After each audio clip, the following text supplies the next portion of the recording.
우리 하나님은 좋으신 하나님이십니다. 풍랑이 일 때 우리를 지키시는 하나님이신 줄로 믿습니다. 인생의 험한 풍랑 중에 우리 하나님이 가장 안전하고도 가장 확실한 그런 항구로 인도하시는 줄로 믿으시길 바랍니다. 오늘은 저는 KBS의 한 편의 드라마도 아니죠, 다큐멘터리인데 소개함으로 설교를 시작할까 합니다. 지난 화요일입니다. CGN TV에서 목회자들을 초청을 해서 교회 오빠라는 영화를 시사회로 보여주었습니다. 보니까 KBS에서 그 리얼미움 암이라는 프로그램으로 이 암 환자들을 방영을 하는 그런 내용이었습니다. 이것이 작년에 방영이 됐는데 한국 내뿐만 아니라 해외에서도 엄청난 반향을 일으켰던 모양입니다. 그래서 올해는 이 내용으로 영화를 만들었습니다. 거기에 조금 더 추가를 한 거죠. 2015년에 그 어려움을 겪은 한 가정이 모델이 되었는데 무려 4년 동안 다큐멘터리로 쭉 이렇게 추적하면서 촬영을 한 내용이에요.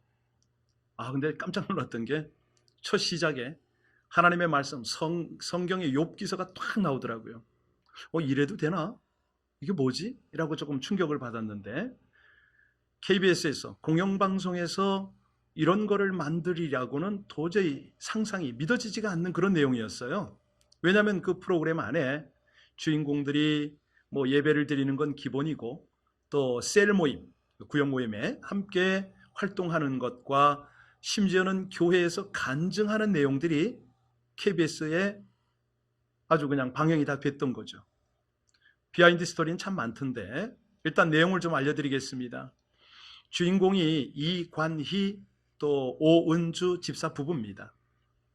이들의 그 고난의 사건을 쭉 조명을 했는데 이들이 교회 커플이에요.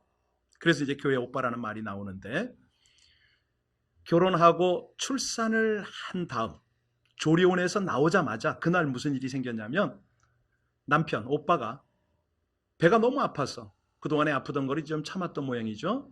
병원을 갔는데 대장암 4기 판정을 받았습니다. 하늘이 무너지는 그런 상황 아니겠습니까? 자, 이제 갓 아이가 태어났고 부부가 이제 생활을 시작하려고 하는 상황인데 남편이 가장이 무너지고 있습니다. 근데 설상가상이에요. 그 일이 있고 나서 채 얼마가 되지 않았는데 시어머니가 집안에서 목을 매서 자살을 했습니다. 여러분, 며느리 입장으로 시어머니의 자살한 모습을 목격을 했다. 어떤 느낌이 들까요? 외아들인데 이 아들이 어머니가 돌아가신 그 모습을 보고 장례를 치러야 돼요. 자, 이쯤 되면은 아무리 신앙생활을 한다 하더라도 엄청난 충격이었겠습니다.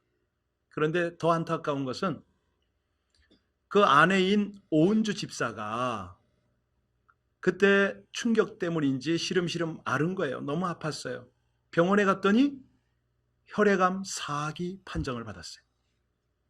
그러니까 이 사건이 일어난 게 남편 암, 또 어머니 돌아가시고 자신이 암, 이게 딱 1년 안에 일어났던 일입니다.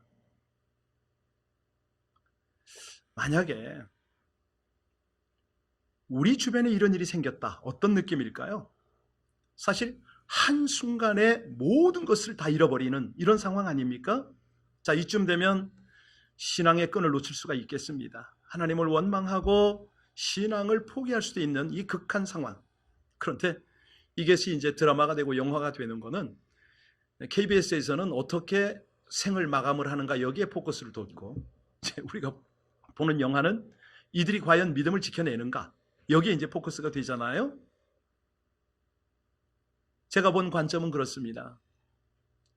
이 부부의 제주 여행을 가고 산에 가서 투병을 하고 여러 가지 모습이 나오는데 보면 볼수록 육은 점점 무너지더라고요. 처절하게 무너져요. 머리를 박박 깎기도 하고 죽은 깨가 얼굴에 쥐어졌다 폈다 하기도 하고 바짝 마르기도 하고 육의 성전이 점점 무너지는데 가만히 보니까 그들 안에 있는 영의 성전은 더욱 아름답게 지어져 가더라. 놀랐어요. 예, 너무 놀라운 거죠. 사실 그 부분 좀 딱 깨달음이 오니까 제가 너무 부끄러운 거예요.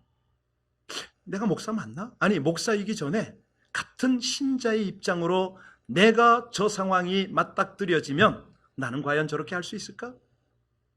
물론 생각만으로는 할 수 있겠다라고 할 수 있겠지만 막상 이렇게 뭐 꼭 암이 아니라 여러 가지 우환이 겹치고 어려움이 오면 내가 정말 무릎 꿇고 기도할 수 있을까?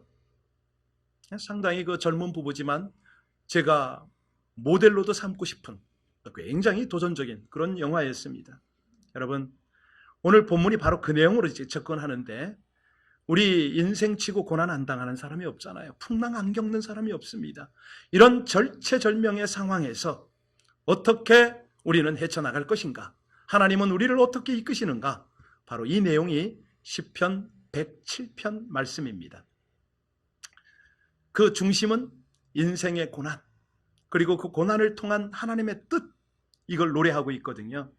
자, 오늘 본문이 도입되는 23절을 읽고 본문 속으로 들어가 볼까요? 우리 23절입니다. 시작. 배들을 바다에 띄우며 큰 물에서 일을 하는 자. 여러분, 옛부터 인생을, 우리 삶을 바다에 항해하는 비유로 많이 우리가 예를 들잖아요. 자, 인생을 바다라고 비유하는 것은 이 바다가 늘 잔잔하지는 않다는 것이죠. 풍랑이 일고 폭풍이 몰아치고 정말 인생 자체가 힘겹게 항해를 한다. 그래서 우리 인생을 어떤 바다라고 그러죠? 고해, 고통스러운 항해다.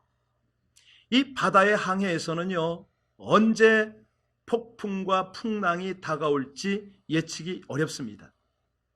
뭐 일기예보가 있다 하더라도 이게 그렇지 않아요. 저희같이 바다에서 잔뼈가 굵은 사람은 잘 압니다. 바다의 해류가 다르고 건물, 중간물, 속물이 다 다르게 흐릅니다. 또 일기에 따라서 얼마든지 광풍, 아주 그냥 말 그대로 미친 바람이죠. 엄청난 그런 일기가 막 급변할 때가 있습니다. 자, 그런데 이런 폭풍의 영향으로 그걸 잘 이기고 한국까지 들어오는 배가 있는가 하면 파산하는 배가 있지 않습니까? 이걸 우리 인생에 한번 비유해 볼까요? 우리 인생이 그렇습니다. 우리 삶이 그렇습니다. 예측하지 못했던 그런 돌개바람이 불지 않습니까? 이 사람이 나를 쿡 찌르고 저 사람이 교묘하게 나를 농락하고 이런 문제가 상상도 못했던 문제가 터지고 이런 일들이 한두 개가 아니죠. 그런데 이런 고난이 밀어닥칠 때 개인도, 가정도, 공동체도 그냥 폭삭 침몰하는 경우도 있고 잘 이기고 헤쳐나오는 그런 인생들도 있습니다. 자, 그런데 여기서 이제 우리가 중요하게 깨달아야 되는 게 뭐냐면 첫 번째는 이 고난이 왜 오는 거냐? 왜 오죠? 하나님이 허락하시기 때문에 오는 거 아닙니까?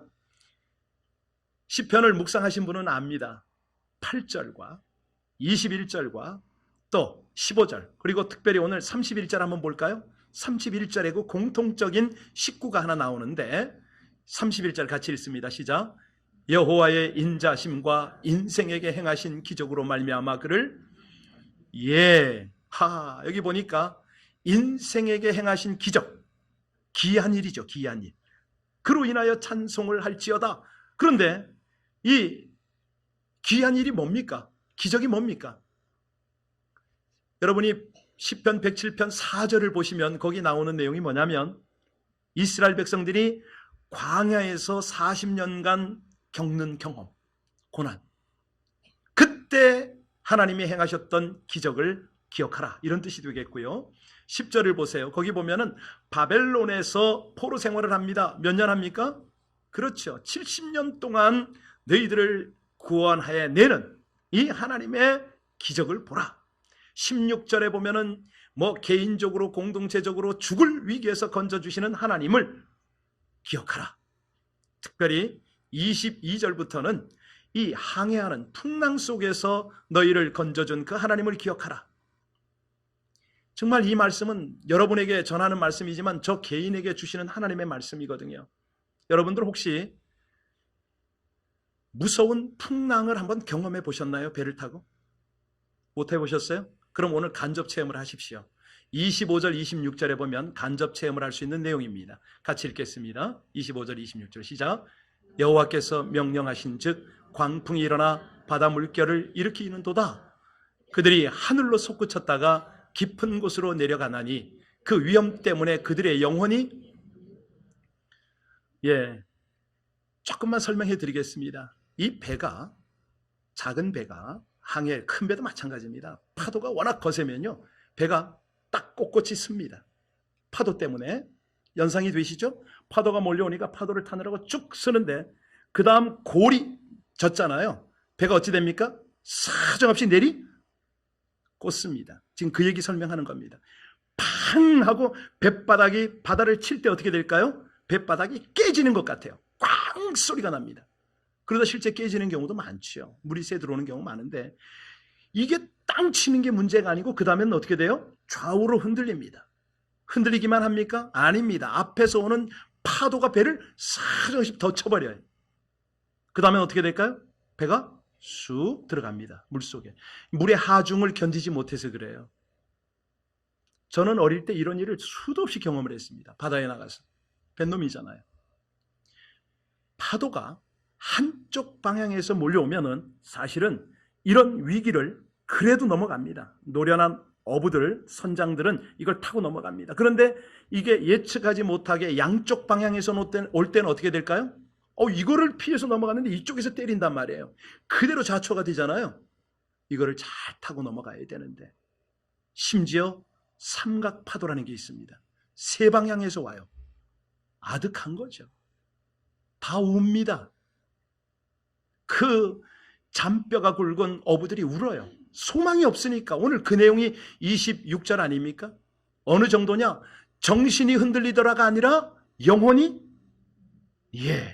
녹아버리더라. 그 배 안에서는요 몸을 가눌 수가 없어요. 너무 요동치니까. 물보가 날리는데 이게 물이 도대체가, 그러니까 지각이 사라져버리는 거죠. 이거를 시편 기자는 영혼이 녹아내리는도다. 당장 배가 가라앉을 것 같고 이게 어떻게 복원이 안 될 것 같은 거예요. 그런데 25절을 잘 보십시오. 그 배 후에 누가 계시다? 하나님이 명령하셨다. 하나님이 명령하셨다. 거대한 파도, 폭풍 후 절대로 저절로 발생하는 것이 아니라 하나님의 능력을 쫓아 일어난다 말씀하셨습니다. 왜? 여러분의 하나님이 천지를 말씀으로 지으신 것을 믿으십니까?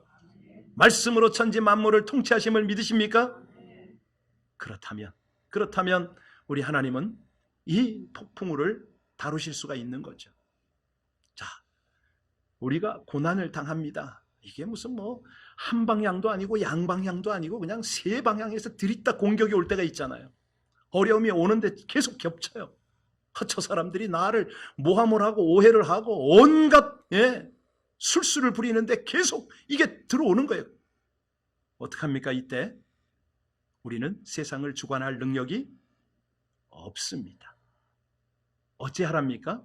왜 하나님이 이런 상황을 우리에게 주시죠? 하나님 앞에 연약함을 솔직히 인정하려는 거예요. 자연과 환경의 한계를, 너희들의 한계를 일깨워 주는 거 아닙니까? 왜? 하나님을 바라보도록, 하나님과의 관계를 온전히 하도록. 믿음의 사람들은요 이 광풍 앞에서 주눅드는 것이 아닙니다. 무너지는 것이 아니에요. 거기서 뭘 보죠? 하나님의 능력, 하나님의 위엄을 보는 거예요. 이제 그리 가는 거예요. 여러분, 그럴 때 어찌합니까? 우리 요나가 참 기가 막힌, 그 요나서에 보면 거기도 광풍이 불 때가 있지 않습니까? 어떤 때 그 광풍이 붑니까? 요나가 다시스로 갈 때, 선장 선원이 다 알지 않습니까? 그때 요나가 뭐라 그러죠? 이 광풍이 누구로 인하여? 다 아시잖아요. 자기가 하나님의 명령에 순종치 않아서 하나님으로 인하여 이 광풍이 불었다. 나를 어떡하라? 바다에? 사실 그렇습니다. 이렇게 포기하는 사람이 있어요. 더러 무너지는 사람이 있어요. 그러나 하나님께서 이 광풍을 주신 목적은 뭐라고요? 하나님을 바라보려는 거 아니에요. 신뢰하라는 거 아니에요. 28절, 29절 같이 볼까요? 28절, 29절 같이 봉독합니다. 시작. 이에 그들이 그들의 고통 때문에 여호와께 부르짖음에 그가 그들의 고통에서 그들을 인도하여 내시고 광풍으로 고요하게 하사 물결도 할렐루야, 할렐루야. 예, 여러분 잘 보십시오. 이 풍랑의 현장을 주님이 아신다 모르신다? 보신다 안 보신다?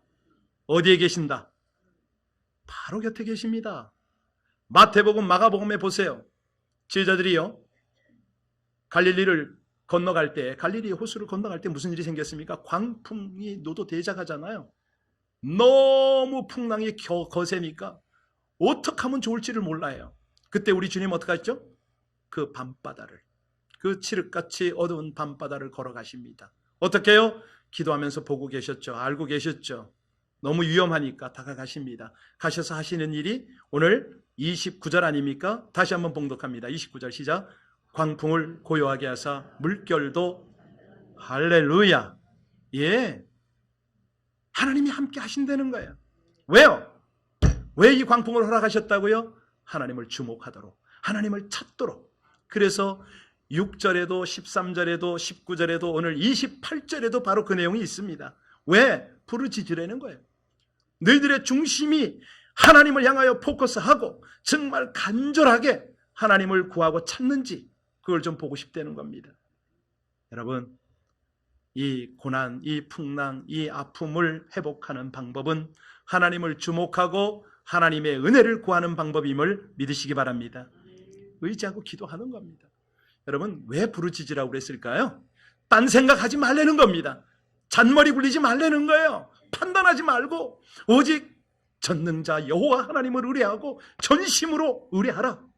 부르짖어라. 사실 우리가 세상 사람들을 보면요, 세상 거를 너무 먹고 즐기네요. 믿는 사람은요, 생명수를 마셔야 되는데 세상에 거짓된 것, 사람으로 오염된 물들을 너무 많이 먹습니다. 아니, 술, 마약, 권력, 이성들을 향해서 얼마나 집중하고 달려가는지 모릅니다. 신앙생활 한다는 사람이 그래요. 조금만 틈이 나면 딴 생각하고 있습니다. 결국은 계속 죄가 죄를 낳고 고통이 고통을 더하고 사람의 상처에 상처를 더 입히는, 다시 말하면 죄의 종노릇, 사단의 종노릇 하는 거죠. 그래서 우리 하나님이 우리에게 적당한 시련들을 주세요. 하나님 의지하는가? 사람 의지하는가? 근데 이게 관건이 뭐냐면 우리가 부르짖을 수밖에 없도록 하시는 이유가, 사람을 만나면, 심지어는 믿는 사람이라고 하는데 믿는 사람을 만나도 자기 문제를 자꾸 이야기하네요. 그냥 어리석은 인생들의 문제가 거기서 무슨 대화를 통해서 해결이 납니까? 어쩝니까? 기도를 잊어버리고 있어요. 평안할 때는요, 평안할 때는 더 조심해야죠. 장사가 잘 될 때는요, 더 기도해야죠. 풍요로울 때, 그때 더 조심해야 됩니다. 네. 왜냐하면 다윗은 평안할 때 죄 지었지 않습니까? 기도하지 않으면 여지없습니다. 사고 터집니다. 예. 기도하지 않으면 여지없습니다. 영적 침체가 일어납니다. 기도 없이도 잘 살 수 있는 사람, 어떤 사람일까요? 하나님 모르는 사람이죠. 예. 그런데 기도를 아는데 기도를 잃어버렸다. 이거는 아닙니다. 회복해야 됩니다. 하나님이 바로 그래서 이 과정을 허락하시는데요. 자, 28절을 보시면 광풍의 고통에서 인도하여 내신다. 그런데 인도하여 내시는 목적이 있어요. 그 목적이 어디죠? 30절과 31절입니다. 이게 목적입니다. 30절, 31절 우리 하나님의 목적 같이 읽습니다. 시작. 그들이 평온함으로 말미암아 기뻐하는 중에 여호와께서 그들이 바라는 항구로 인도하시는도다. 인자심과 인생에게 행하신 기적으로 말미암아 그를, 바로 이겁니다. 하나님께서 이 고난, 광풍을 주시면서 우리가 무엇을 품기를 원하시냐면 소원을 품기를 원하세요. 소망의 항구를 향하도록. 그 소망의 항구가 뭐죠? 하나님이 원하시는 거거든요. 하나님이 기뻐하시는 거거든요. 여러분, 우리가 기도하면 이 광풍을 평정시키는, 고난을 평정시키는 것으로 끝날까요? 아닙니다. 바로 그 뒤입니다. 하나님의 목적은 그거예요. 이 과정을 통해서 영적으로 깊어지고 성숙해지고 뿐만이 아니라 하나님과 아름다운 동역을 이루는 걸 하나님이 원하시는 거예요. 그래서 평안하다, 내가 아무 문제 없다, 이때 굉장히 조심을 해야 되는 게, 소망이 없잖아요. 하나님이 원하시는 방향을 못 잡잖아요. 바로 이거거든요. 자, 그래서 고통을 적당히 주시면서 하나님께서 우리에게 요구하시는 것이 있습니다. 여러분, 성경에 있는 911 전화번호 아세요? 뭐죠? 성경에 있는 911. 예레미야 33장 3절. 333입니다. 성경의 911입니다. 그 내용이 뭐죠? 너는 내게 부르짖으라. 그리하면 내가 알지 못하는 크고 비밀한 일을 내게 보이리라. 여기서 중요한 것이 있어요.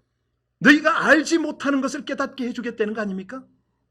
너희가 보도 듣도 못한 것을 내가 보여주고 들려주겠다는 거 아니에요? 그게 뭐죠? 하나님의 뜻이에요. 하나님의 목적이에요. 하나님의 영광이에요. 이거를 위한 거예요.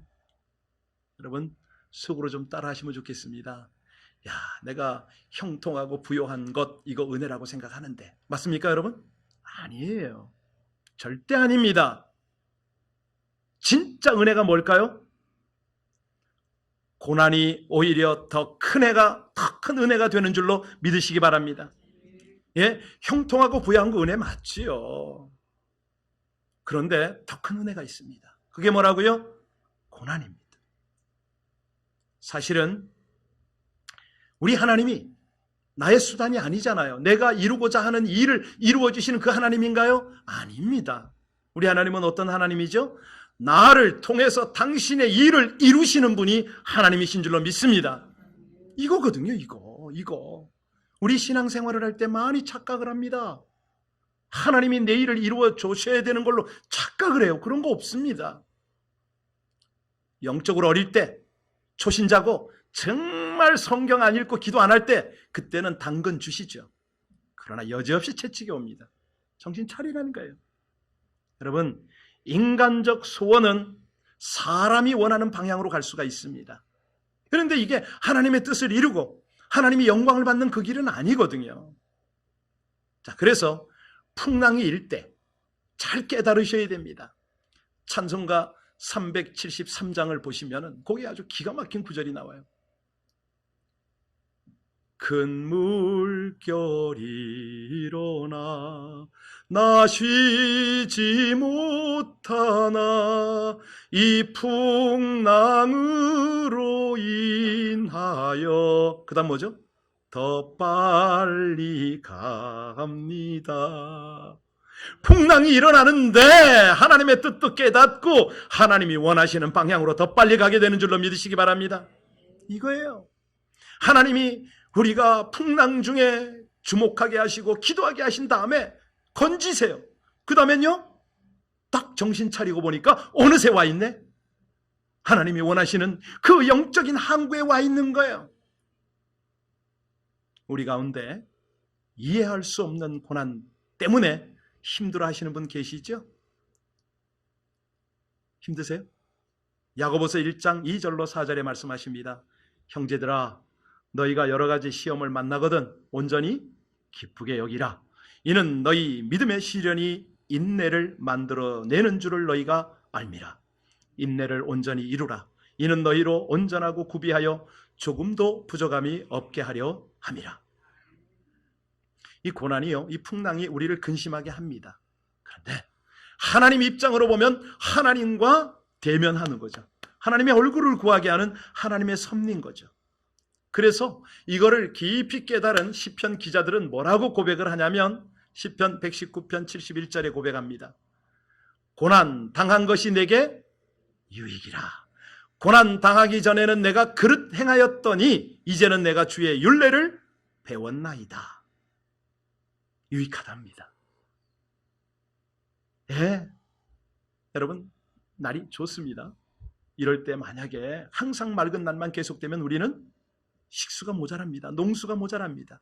비가 와야죠. 인생에도 흐린 날 폭풍이 와야지요. 그래야 우리가 이 거스르면서 우리의 내공이 깊어지는 거 아닙니까? 영역이 강해지는 거죠. 세상 사람들도 젊어서 고생은 사서도 한다. 여러분, 우리가 이 고난을 통해서 영적으로 성장하고 성숙하시기를 주의 이름으로 축원합니다. 네, 사실 인간의 뜨거운 눈물이요, 진짜 이 인격, 지성 이런 것들이 성장하고 성숙해지는 요인이 됩니다.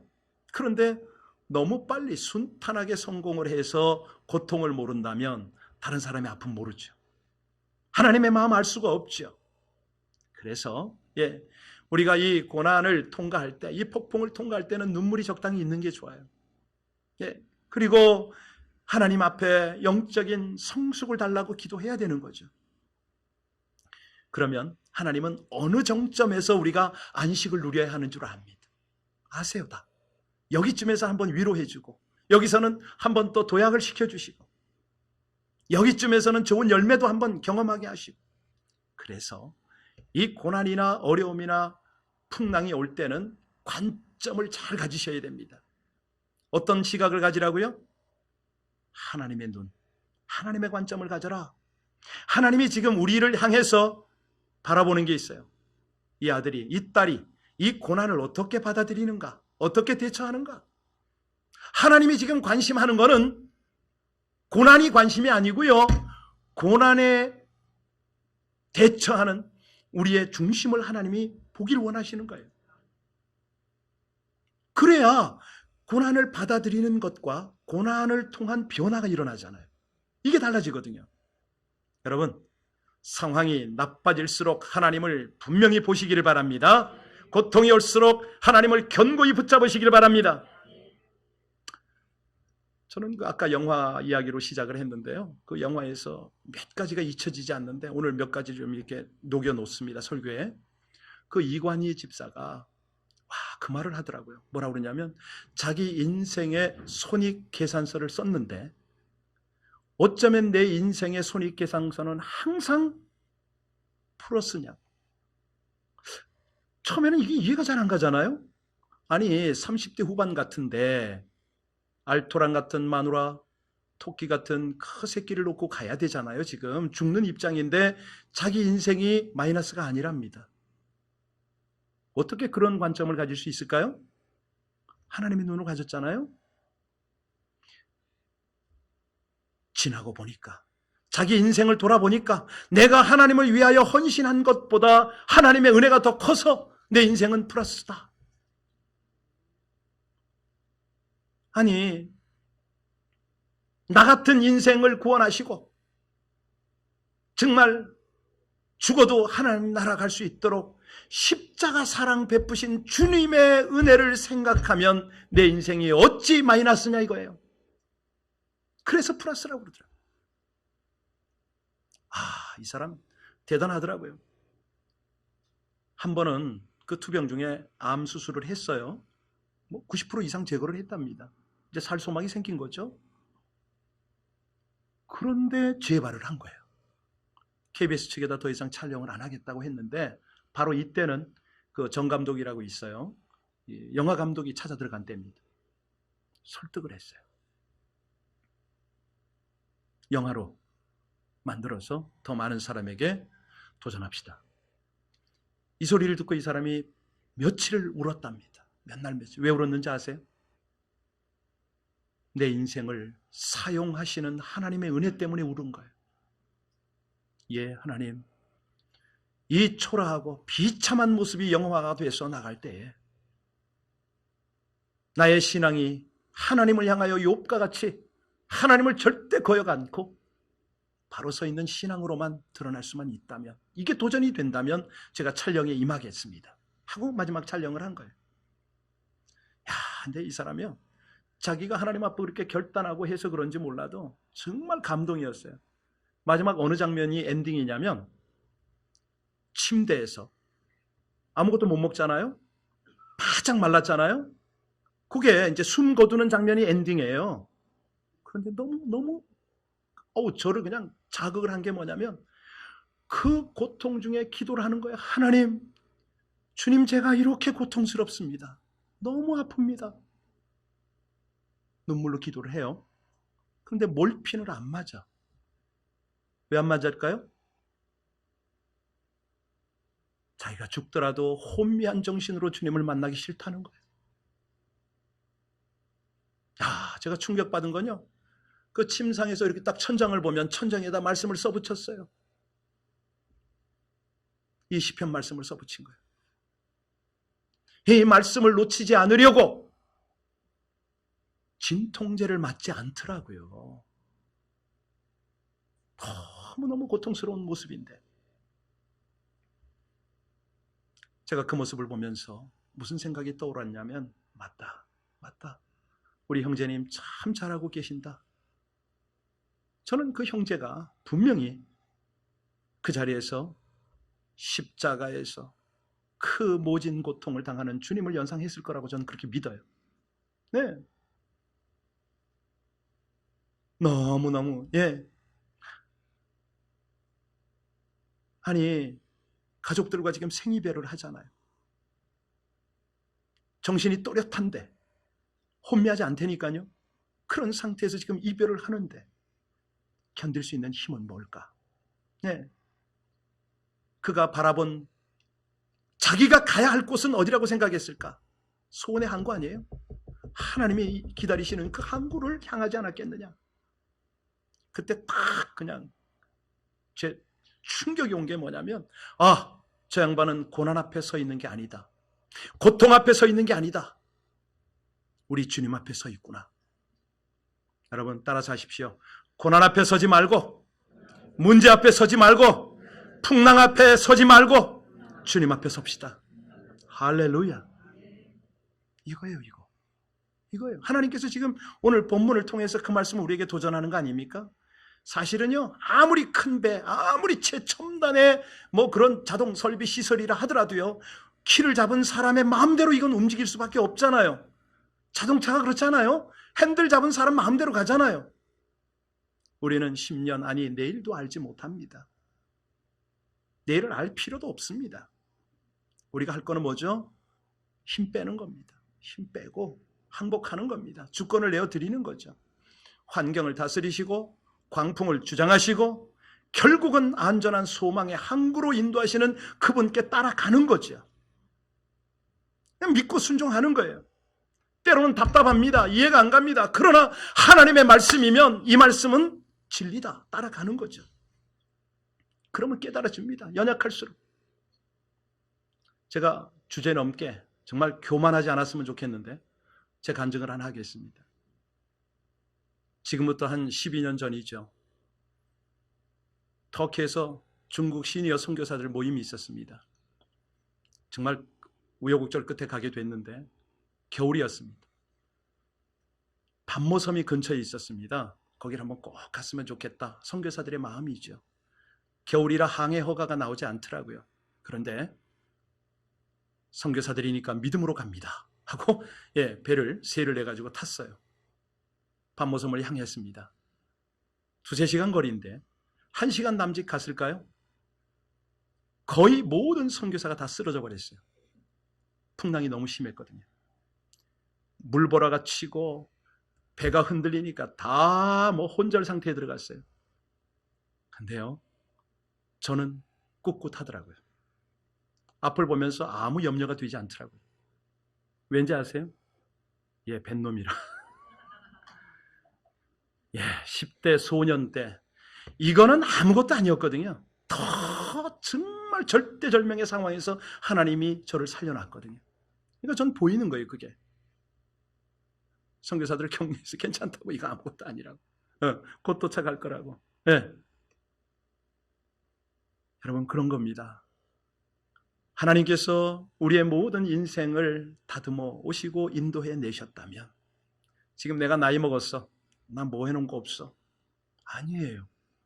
비록 우리가 연약해도 하나님을 포커스하고 하나님의 말씀을 따르면은 여러분의 인생도 이전에 경험했던 모든 것들을 통하여 하나님의 영광을 찬양하게 하실 줄로 믿으시기 바랍니다. 오늘 그 내용이 마지막 절이에요. 31절 32절 같이 읽어볼까요? 31절 32절 한번 읽겠습니다. 시작. 여호와의 인자심과 인생에게 행하신 기적으로 말미암아 그를 찬송할지로다. 백성의 모임에서 그를 높이며 장로들의 자리에서 그를 찬송할지로다. 할렐루야. 여러분의 인생이 이 찬양을 해야 돼요.